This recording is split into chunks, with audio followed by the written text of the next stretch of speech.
Good afternoon, I'm back on site here at Electronica 2022 and joining me today is Konrad, who is the Strategic Application Engineer at Analog Devices. So Konrad, thank you for joining me today. Thank you. Now today we're going to be focusing on IO-Link, what it is, where and how it can be used, as well as ADI's newest IO-Link transceiver and reference designs. But before we get started, can you just give us a background of ADI and its overall mission? Yes. So Analog Devices is a global semiconductor leader. We bridge the physical and digital worlds together to help breakthroughs at the intelligent edge, basically. Fantastic. Okay, so advanced factory automation solutions require an increasing number of smart sensors and smart actuators, which are typically controlled using IO-Link point-to-point serial communication. But before we explore that further, can you just explain what IO-Link is and why it's needed? Yes. So IO-Link is a point-to-point communication protocol, like you said. It was established in 2009, mostly to be able to have interoperability, and was basically designed to support the people in the field to do the installation, to simplify the setup and installing, and also provide additional parameters than just the actual measurement value, and also to allow parameterization in the field. So where and how is IO-Link being used? So it's mostly used in factory automation. So if you think about a bottle filling machine, for example, so there are sensors that detect the bottle is here, that measure the filling of the bottle, a valve that fills the fluid in and things like that. Or it also is used like in welding applications, so very harsh environment, things like that. So what, in your opinion, would you say are the benefits of IO-Link? I think the biggest benefit is the interoperability and the ease of use. Fantastic. Can you give us some typical examples of end devices with IO-Link? Yeah, so end devices can be the simplest one, maybe a temperature sensor. Yep. We have here, for example, a reference design for temperature sensor. They are super small. And you see here at the tip is a temperature sensor. But there are also like distance sensors like this. They measure distance with a laser. Or we have actuators that drive valves, or like welding machines or things like that.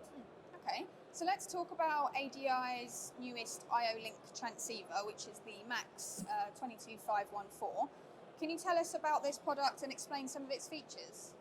Yes, so the MAX 22514 is a highly integrated device transceiver. It integrates the protection. Big thing is usually the reverse polarity. So reverse polarity is integrated. We also integrate surge protection, as well as a DC-DC converter, because that's usually needed in most devices, especially the more complex ones. And also we integrate two LDOs, so you have 3.3 volt and 5 volt. So it has everything basically you need in a device always. And I understand that it's capable of being used in both IO-Link devices and IO-Link master applications. Yes. So can you explain that a bit more?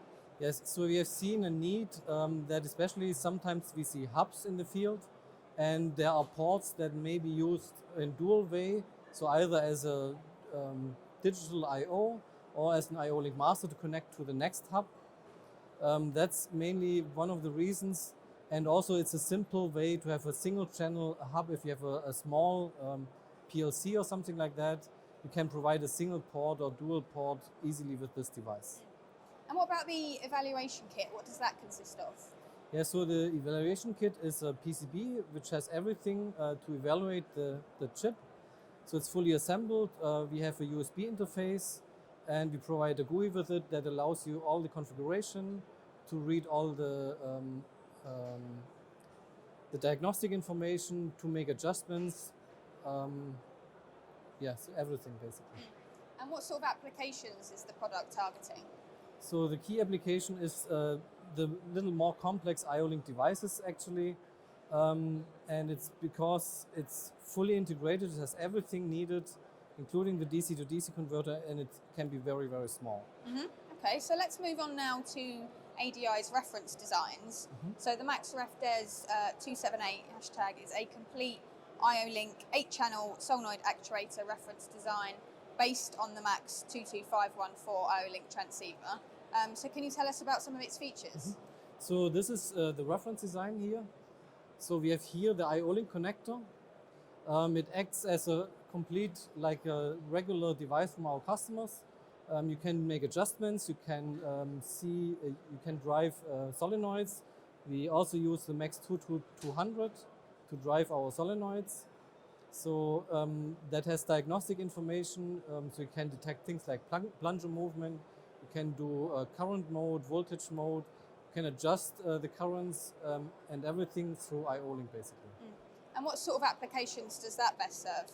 So that is basically where you mix fluids, or in agriculture where you do some on the field, where you put some fluids on the field, or like for gases, things like that. That's where we see the solenoids mostly. Brilliant, thank you. And what about the Max RefDes 277 #1? This is a dual channel I/O-Link master reference design optimized for quick prototyping, I believe. So can you tell us about the features of this one? Yes, so this is the Max RefDes 277.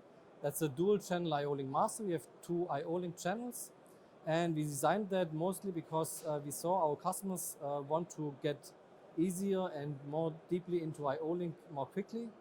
So we designed this board together with TMG. So here on this side we have a standard PMOD connector, and it has a very simple interface and protocol. So it's very easy to talk to I/O-Link devices through this. And for example, we also have for the MicroPython board, it has two PMOD connectors. You can plug it in, and we provide some example scripts to easily evaluate the I/O-Link. Fantastic.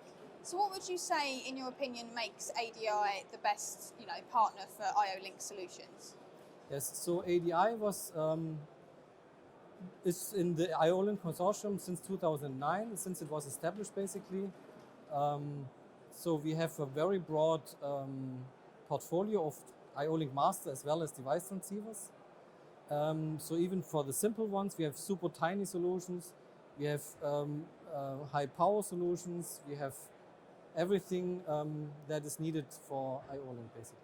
Excellent. Well, thank you very much for sharing your insights with us today, and I hope you enjoy the rest of the show. Thank you very much. Excellent. Thank you.